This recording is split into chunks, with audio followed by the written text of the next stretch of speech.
We're in that time of year when we go from one holiday into another. Are you prepared for it and the continued product shortages? I've got a couple tips for you that can help you find those hard to find items. I'm Brian, Instacart Bulldog, back with more tips for bigger tips and better ratings. Let's hit it.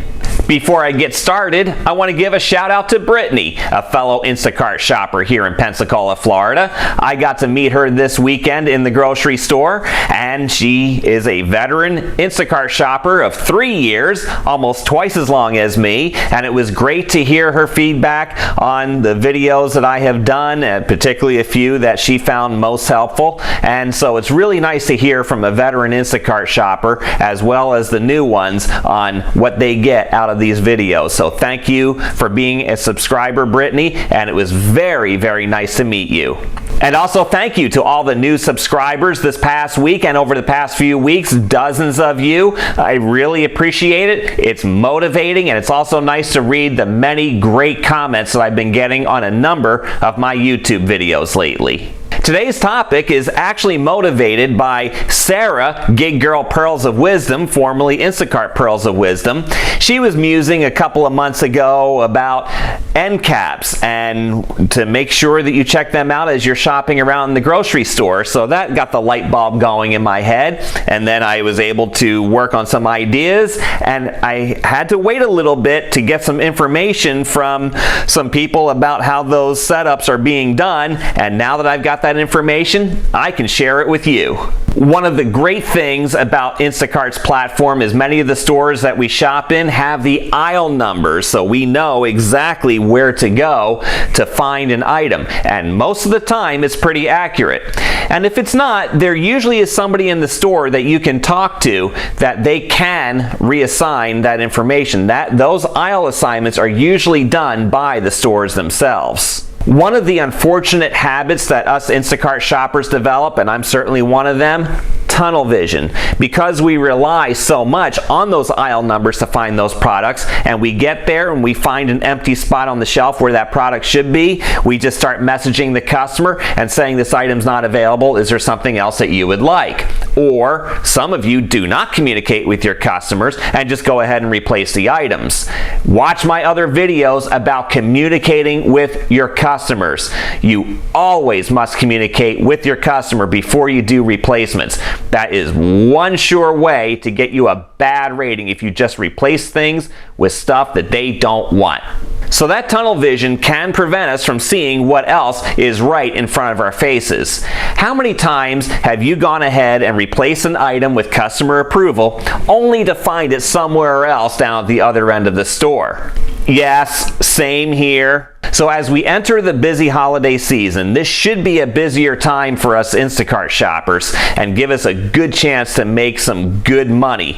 And with that though, we need to keep our eyes wide open to what's in front of us. Let's start right when you walk into the door. Now, a lot of times you're going to be greeted with big displays like this for football season. Now, on this display, you'll find soda, peanuts, potato chips, and the like. Now also check around the sides and further back behind the display too, because there could be a whole nother set of items back there that may be unrelated to what you saw coming into the door.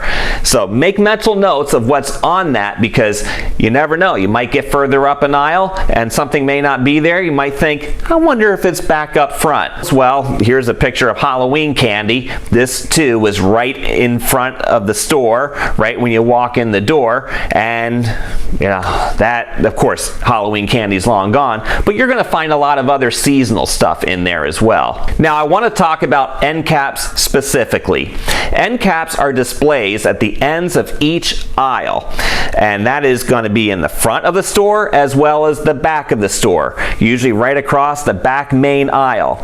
That back main aisle is the aisle that goes across the back of the store, and that's a lot of times where you'll find the meats, the chickens, and other items like that. Those end caps will have a lot of those sale items, whether they're the buy one get one free, the 2 for $5 deals.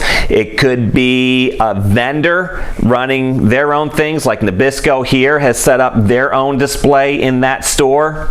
Other times you will find locally made items like this one. Here you can find tortilla chips that are made locally. You can also find key lime juice. You might be able to find some barbecue sauce, honey, things like that. Another thing that you might find are these small refrigerators as well. In there you'll often find sour cream. You could even find those weird chicken sausages and the like. Sometimes you may even find those ribeye steaks. Other times you'll just find macaroni and cheese and potato chips. You may even find sunscreen, especially if you're in a beach resort town, like we have a lot of those around here.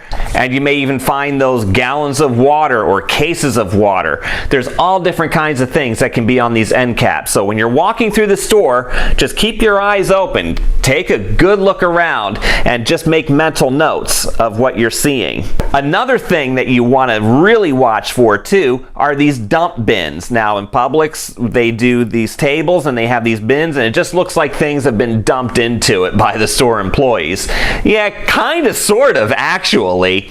But these dump bins usually, again, right in the front of the store, right when you walk in, and they have a lot of the buy one, get one free specials in there. So again, a lot of times they will be out of stock on the shelf, but they're oftentimes right in front of the store.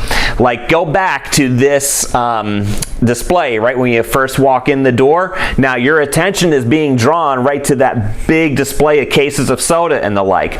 But right down in front of you are these biscotti cookies that are buy one, get one free.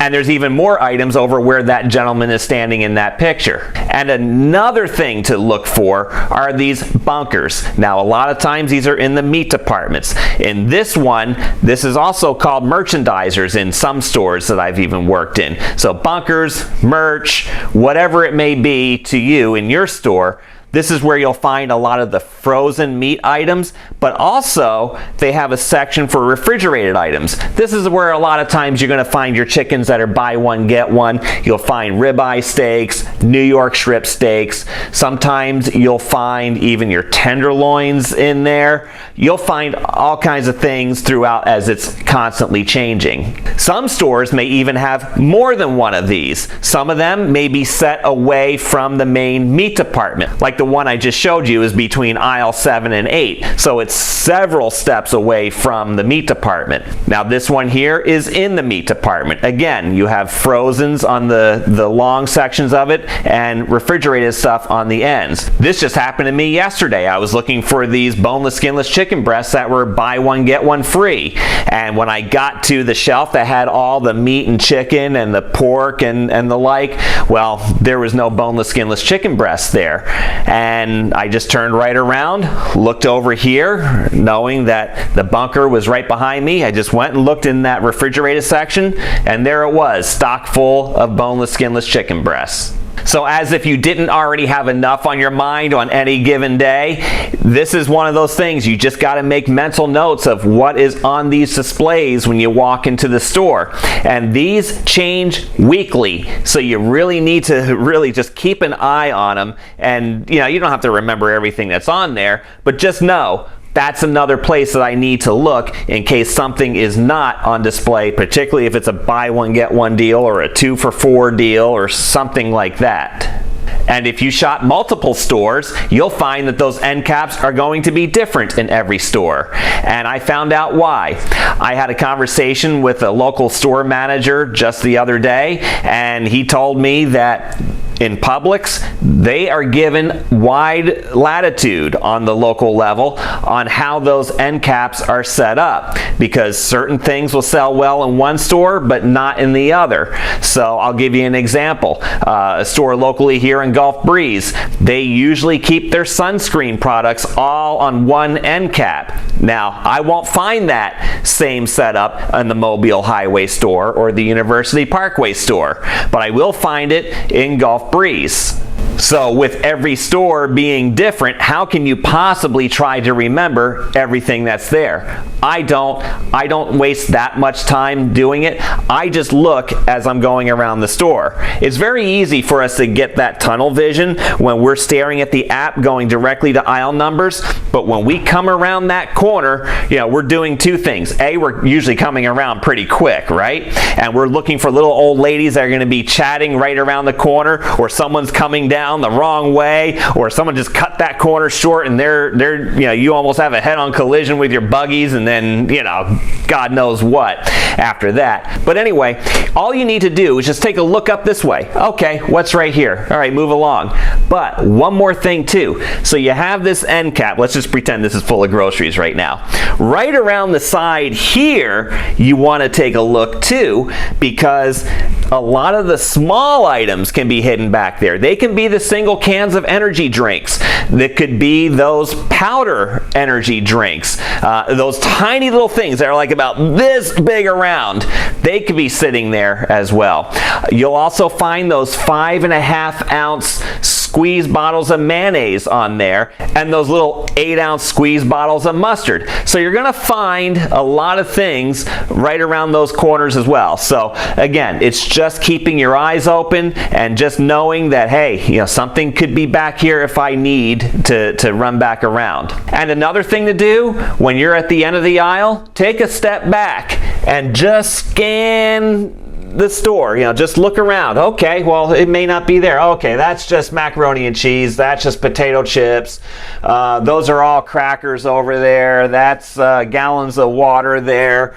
So it could help you with finding things relatively quickly, so you don't have to walk up and down the whole aisle. And I'm assuming too that the store is a little less crowded where you would have a more unobstructed view. But even so, you can still take a step back and you can see a fairly wide field right there, and that'll give you an idea of, do I need to go this way, that way, or maybe I even need to run up to the front of the store because I might have seen it in that case right there. Give you another example of what happened to me. So I was walking into a store, and right when you walk in, there was a display. It had some produce on it. It had those Greenwise chicken flavor sausages of different fancy stuff that I can't even pronounce.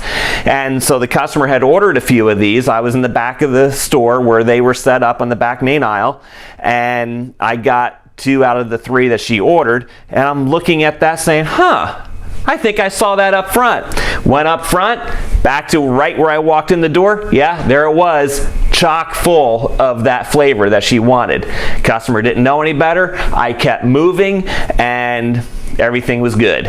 So it's really important for you to take that couple extra seconds to make notes or check those end caps when something is out of stock, because even though a lot of stores did a hiring push going into this holiday season, they didn't fill all those roles. So things may not get replenished on the shelves as quickly as they should. So you need to look back at those end caps, because even though those end caps are there for a reason to help push highly popular items, that's usually one of the last places that people will look. So start looking there, because that can help you find that item that your customer is looking for. It keeps the customer happy. It keeps your tip intact, because so many times the tips are a percentage of the money that they're spending on the order, and it helps prevent that replacement rate, that items found rate on your ratings from going too far down, which again is a whole worthless system and just totally stupid. Even though you find replacements for them, Instacart's still going to say, yeah, that was a low item found rate. Whatever. And if after all of that you still can't find the item, go ask an employee. And just say to the employee, it's not on the shelf, I've checked the end caps, could it be somewhere else? Do you maybe have it in stock? And at least in Publix, they can pull up inventory on their phones. I don't know what it's like in other stores that you shop in, but at least you show the employee that you've taken the initiative to help, and that kind of helps motivate them to help you even more, is what I usually find. I really hope you found this information useful and that these tips help you over the next several weeks as it's hopefully a busy holiday season for you, and that you make a lot of money. Preserve those tips and keep those ratings high, because that matters a lot in the end. Please like this video and subscribe to this channel so you don't miss more tips or bigger tips and better ratings. I'm Brian, Instacart Bulldog. Until next time, go get 'em!